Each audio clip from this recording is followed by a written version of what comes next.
In this video, we'll discuss how to properly configure safety parameters. Before configuring safety limits and settings, it's important to complete a risk assessment first.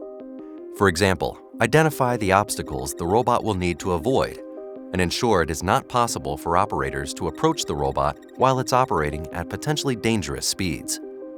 This will help you identify the space needed for movement of your Link 6 robotic arm, as well as any safety issues that may arise from the operation of the system. Once your risk assessment is complete, head over to the safety page on the web app for an important task in any relationship: setting limits.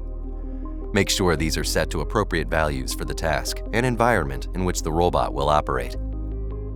Note that all safety parameters are only configurable while the arm is not powered.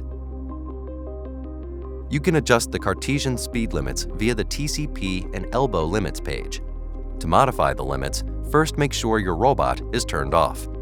You can define limits for the tool center point, or TCP, and for the robot's elbow by selecting the appropriate tab. Then, simply drag the slider or manually edit the values in the text boxes to define the global limits advised by your risk assessment. By changing the safety mode in the drop-down menu, you can configure a second set of limits in reduced mode. In this mode, users can run programs and control the robot using lower values to ensure safety. Reduced mode limits are also enforced during manual jogging. You can also do the same for joint position and speed limits in the Joint Limits page, where you can also modify the joint position limits. These limits are enforced in all modes. If the controller detects the robot will exceed them, it will put the robot in a state known as a fault. If the Safety Control Unit, often shortened to SCU, detects the robot has exceeded them, then it will trigger a Category 2 stop, which means the arm will not lose power, but may offer to enter recovery mode, if necessary. Let's check out IOs.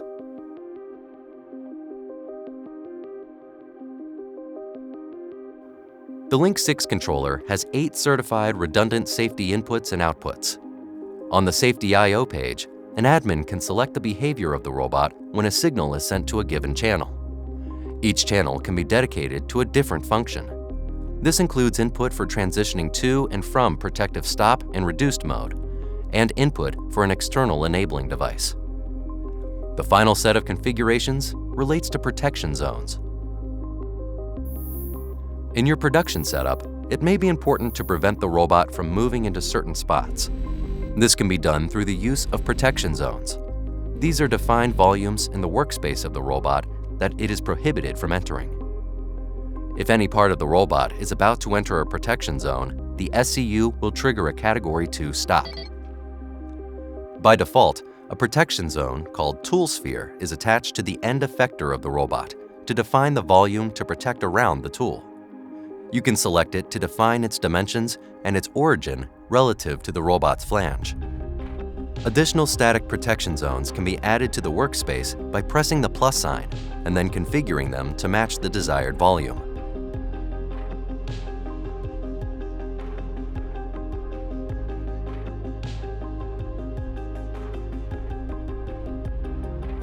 Protection zones can be renamed, duplicated, deleted, or exported by clicking the 3-dot kebab menu. You can also import protection zones from a connected USB drive or PC by clicking on the Import button on the top right of the screen and browsing for protection zones defined as XML or JSON files. Finally, up to 8 protection zones can be active at once.